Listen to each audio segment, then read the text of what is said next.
किसी समय की बात है। एक गांव में एक किसान था। उसकी एक बेटी थी। उसका नाम चंपाकली था। वह खूब चालाक और चतुर थी। एक दिन किसान अपने खेतों में बुवाई कर रहा था। तभी अचानक उसकी कुदाल किसी ठोस चीज से टकराई। किसान ने जब उस चीज को उठाया और उसे झाड़ा पोंछा तो उसे समझ में आया कि वह चीज तो ठोस सोने की बनी एक छोटी सी ऊखल है। किसान भोला भाला और स्वामी भक्त था। उसने सोचा, ऐसी कीमती चीज तो बस राजा के महल में ही होनी चाहिए। इसका मेरी झोपड़ी में क्या काम। मैं ये राजा साहब को ही भेंट कर दूंगा, शायद बदले में मुझे कुछ धन मिल जाए। यह सोचकर वह ऊखल लिए घर की ओर चल दिया। जब वह घर पर पहुंचा तो उसने सबसे पहले उसे चंपाकली को ही दिखाया। फिर किसान ने उसे राजमहल जाने का अपना इरादा बताया। पिता की बात सुनते ही वह बोली, पिताजी, इसमें कोई शक नहीं कि यह ओखली बहुत खूबसूरत है, पर अमीर लोग नकचढ़े होते हैं। राजा इसमें जरूर कोई न कोई खोट निकालेंगे। हो सकता है आपको लेने के देने भी पड़ जाएं। किसान बोला, अच्छा मेरी बुद्धू बिटिया रानी, जरा मुझे भी तो बताओ, इसमें क्या खोट है। महाराज, इसमें क्या ही कमी निकालेंगे। चंपाकली बोली, देखना पिताजी, महाराज कहेंगे दिखने में है कमाल की खूबसूरत बड़ी है यह ऊखल, पर बताओ तो ये मूर्ख इंसान, किधर गया इसका मुसल। किसान ने कहा,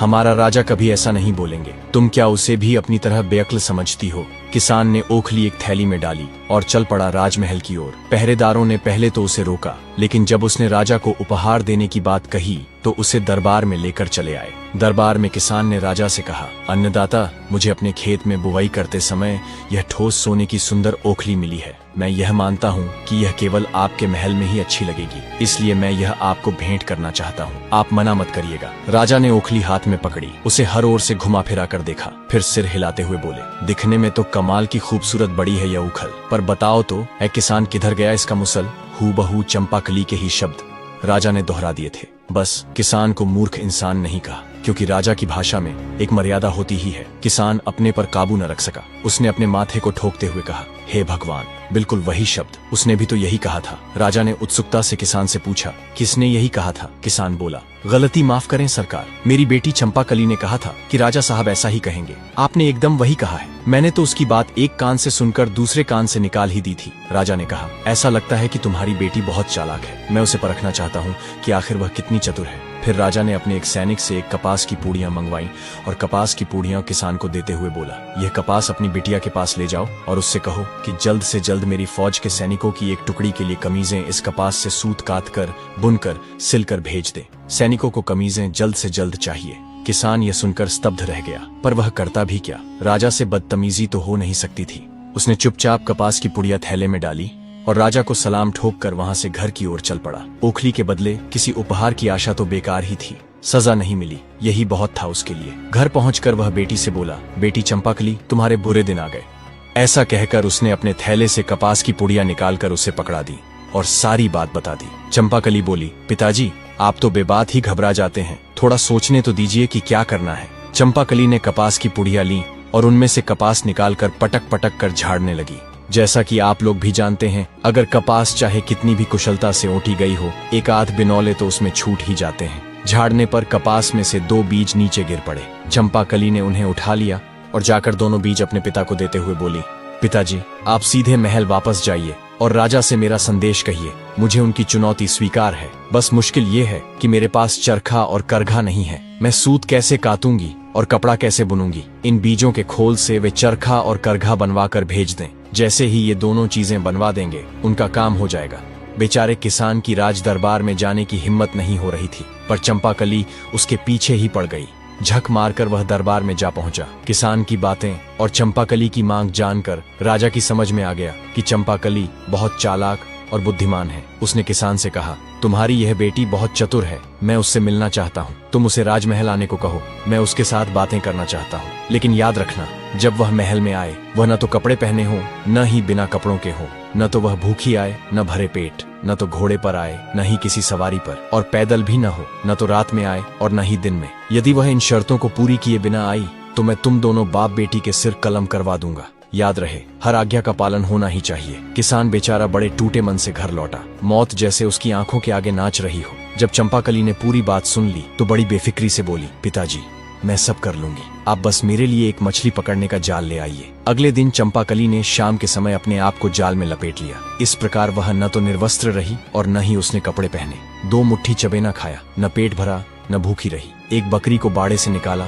और उसकी पीठ पर एक गद्दी रखकर इस तरह बैठी कि एक पैर जमीन पर लगा रहे और एक ऊपर उठा रहे। इस प्रकार न वह सवारी पर थी, न घोड़े पर, और न ही पैदल जा रही थी। इसी रूप में वह शाम के समय में राजमहल पहुंच गई, जब न दिन था और न रात ढली थी। महल के पहरेदारों ने उसे पागल समझकर रोकना चाहा, पर जब उन्हें मालूम हुआ कि वह राजा के हुक्म से ही इस तरह आई है, तो उसे तुरंत भीतर तक पहुंचा दिया गया। राजा के दरबार पहुंचकर चंपाकली बोली, महाराज, आपकी आज्ञा के मुताबिक मैं आपके सामने हाजिर हो गई हूँ। चंपाकली को देखते ही राजा बेतहाशा हंस पड़े और बोले, चतुर चंपाकली, तुम तो बिल्कुल वैसी लड़की हो जिसकी मुझे तलाश थी। मैं तुमसे ही शादी करूंगा और तुम्हें अपनी रानी बनाऊंगा। बस एक शर्त जो तुम्हें माननी होगी कि तुम राज्य के मामलों में कभी दखल नहीं दोगी। बोलो, क्या तुम्हें मंजूर है? चंपाकली बोली, मैं जल्दी ही आपको इसका जवाब दे दूंगी। इतना कहकर वह वहां से आज्ञा लेकर चली गई। राजा को उसकी बुद्धि से पता चल गया था कि चंपाकली उससे अधिक सयानी है, इसलिए उसने ऐसी शर्त रखी थी। घर पहुंचकर उसने किसान पिता को यह खबर दी तो किसान बोला, यदि राजा की इच्छा तुमसे शादी करने की है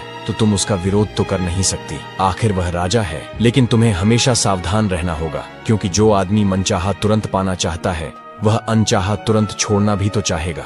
इसलिए तुम अपने यहाँ की चीजों को यों का त्यों रहने दो। न जाने कब तुम उन्हें नापसंद हो जाओ तो यही सब तुम्हारे काम आएगा। चंपाकली अब भी कम उम्र की थी। उसने पिता की बातों पर बहुत ध्यान नहीं दिया और राजा को एक पत्र लिखकर शादी के लिए अपनी स्वीकृति भेज दी। राजा पत्र पढ़कर बहुत खुश हुआ। बहुत जल्दी ही पूरे राज्य में विवाह की धूमधाम मच गई और निर्धारित समय पर उनकी शादी हो गई। एक दिन एक किसान अपनी गर्भवती गाय को लेकर बेचने की इच्छा से राजधानी आया था, लेकिन उसे निवास के लिए किसी भी सराय में जगह नहीं मिली, क्योंकि सभी सरायें भरी हुई थीं। एक सराय मालिक को उस गर्भवती गाय पर दया आ गई। उसने किसान को अपनी सराय के पास पड़े छप्पर के नीचे गाय को रात भर रखने की इजाजत दे दी। किसान ने अपनी गाय की रस्सी पास खड़ी एक गाड़ी के पहिए से बांध दी। भगवान की माया, सुबह सबने देखा कि गाय ने रात में एक बछड़े को जन्म दिया था, जो लुढ़क कर गाड़ी के नीचे चला गया था। गाय का मालिक बहुत खुश हुआ। उसने अपनी गाय और बछड़े को संभाला और वापस घर जाने की तैयारी करने लगा। तभी गाड़ी का मालिक आया और कड़क कर बोला, खबरदार, जो बछड़े को ले जाने की कोशिश भी की। कल रात तुमने मेरी गाड़ी के पहिए से गाय बांधी थी, वह तुम्हारी है, पर बछड़ा मेरी गाड़ी के नीचे था, वह मेरा है। किसान बोला, लेकिन बछड़ा तो गाय के पेट से निकला है। गाय मेरी है तो बछड़ा भी मेरा ही है। गाड़ी वाला बोला, तुमने गाय बांधी थी, गाय खोल लो, वह तुम्हारी है, लेकिन बछड़ा गाड़ी के नीचे था। गाड़ी मेरी है तो बछड़ा मेरा है। बात तूल पकड़ गई। बहस गाली गलौज से बढ़ते बढ़ते हाथापाई तक पहुंच गई और फिर लट्ठम लट्ठा तक जा पहुंची। शोर शराबे से राजा के पहरेदार भी वहां आ पहुंचे। दोनों दावेदारों को राज दरबार में न्याय के लिए पेश कर दिया गया। उस राज्य का नियम कुछ समय पहले तक ऐसा था कि हर मुकदमे का फैसला राजा रानी मिलकर किया करते थे, लेकिन अब जब चंपाकली से राजा का विवाह हो गया था तो राजा की शर्त के कारण चंपाकली को दरबार के मामलों में बोलने की मनाही हो गई थी। इन दिनों किसान का मामला केवल राजा के सामने पेश हुआ। दोनों पक्षों की बात सुनकर राजा ने निर्णय दिया, बछड़ा तो गाड़ी वाले का ही है, क्योंकि वह गाड़ी के नीचे था, और बछड़ा इसी गाय का है, इसमें कोई शक नहीं, लेकिन इसका कोई चश्मदीद गवाह नहीं है। इस फैसले से गाय वाले किसान को बहुत दुख और निराशा हुई। बेचारा करता भी क्या। गाय का मालिक दुखी और निराश होकर सराय वाले के पास पहुंचा गाय लेने। तभी सराय वाले को उस पर बड़ी दया आई। उसने उसे रानी के पास जाने की सलाह दी और बोला, हमारी नई रानी बहुत चतुर है, वह तुम्हें जरूर कुछ उपाय बताएगी। किसान राजमहल पहुंचा और वहां के दरबान को अपनी पूरी कहानी सुनाकर बोला, भाई साहब, मैं बड़ा दुखी और गरीब आदमी हूँ, क्या आप किसी तरह मेरी भेंट नई रानी जी से करवा सकते हैं? दरबान बोला, मैं मजबूर हूँ भाई, राजा साहब ने किसी भी फरियादी को रानी से मिलने की सख्त मनाही कर दी है, मरता क्या न करता। किसान ने चोरी छिपे महल के आसपास चक्कर लगाना शुरू कर दिया।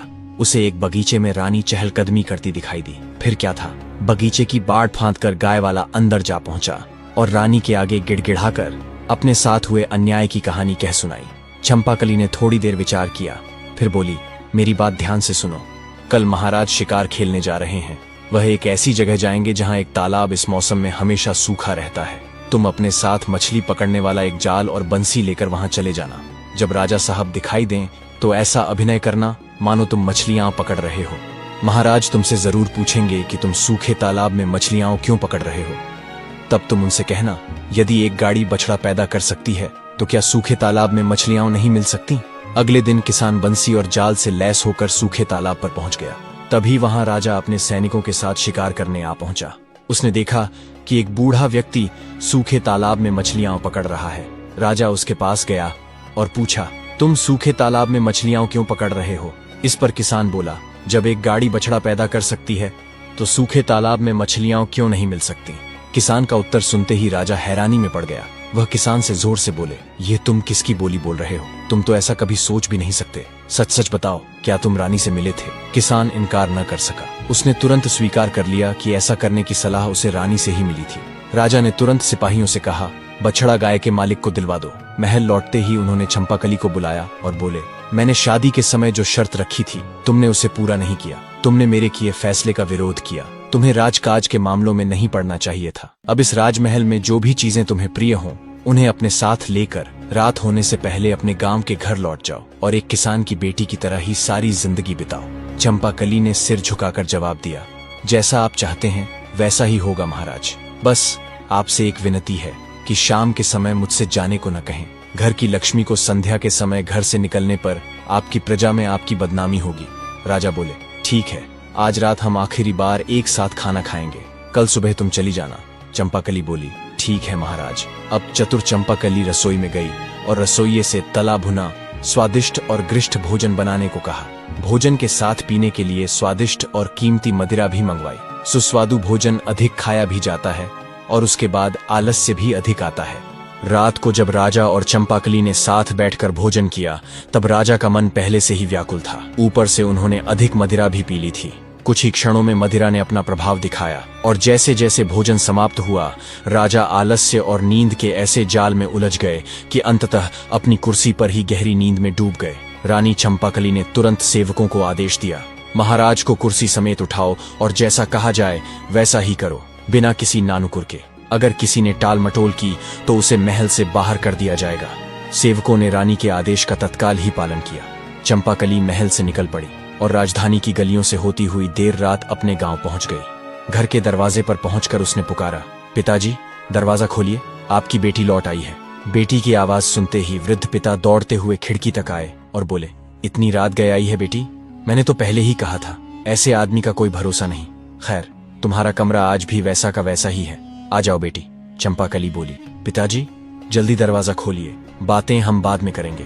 दरवाजा खुला तो किसान ने देखा कुछ सेवक राजा साहब को कुर्सी सहित उठाए खड़े हैं। चंपाकली ने राजा को अपने कमरे तक पहुंचाया, उनके जूते उतारकर उन्हें बिस्तर पर सुलाया, सेवकों को विदा किया और खुद भी उनके पास लेट गई। कुछ देर बाद राजा की नींद टूटी। शायद गांव का बिस्तर महल जितना मुलायम नहीं था। उन्होंने करवट बदली तो उन्हें एहसास हुआ कि उनकी पत्नी बगल में है। वे बोले, चंपाकली, मैंने तो तुम्हें अपने गांव लौट जाने को कहा था, तुम गई नहीं? चंपाकली ने शांत स्वर में उत्तर दिया, जी हाँ महाराज, लेकिन अभी तो सुबह नहीं हुई है, आप आराम से सो जाइए। राजा फिर सो गए। अगली सुबह उनकी नींद मुर्गे की बांग और बकरियों की मिमियाहट से खुली। खिड़की से सूरज की हल्की किरणें कमरे में आ रही थीं। राजा चौंक कर उठे और बोले, चंपाकली, मैं कहाँ पर हूँ? मैं यहाँ कैसे आया? राजा के मन में और भी बहुत सवाल दौड़ने लगे। चंपाकली मुस्कुराई और शांत स्वर में बोली, महाराज, आपने ही ने तो कहा था कि महल से जो वस्तुएं मुझे प्रिय हों उन्हें साथ ले जा सकती हूँ, और महल में मेरी सबसे प्यारी चीज आप ही है, इसीलिए मैं आपको अपने साथ यहाँ ले आई। अब मैं आपके साथ यहीं रहूंगी। राजा को अब सब समझ में आ गया। राजा जोर से हंसे और बोले, चंपाकली, एक बार फिर मैं तुम्हारी बुद्धि के आगे हार गया। इतना कहकर उन्होंने उसे गले से भर लिया। इसके बाद वे चंपाकली को लेकर महल लौटे। अब वे न केवल उसे अपनी पत्नी के रूप में मानते थे बल्कि दरबार में भी उसकी सलाह लेने लगे। चंपाकली हर दिन राजा के साथ राजकाज में सम्मिलित होती और उसकी चतुराई से राज्य में न्याय और सुख शांति बनी रही। तो दोस्तों, यह कहानी हमें यह सिखाती है कि यदि हमारे भीतर चतुराई, धैर्य और आत्मविश्वास हो तो हम जीवन की किसी भी कठिन परिस्थिति का बुद्धिमानी से समाधान निकालकर न केवल उससे उबर सकते हैं बल्कि सफलता भी प्राप्त कर सकते हैं। हमें उम्मीद है कि आपको हमारी हर कहानी की तरह ये कहानी भी पसंद आई होगी। ऐसी और भी कहानियां देखने के लिए हमारे चैनल को जरूर सब्सक्राइब करें। धन्यवाद।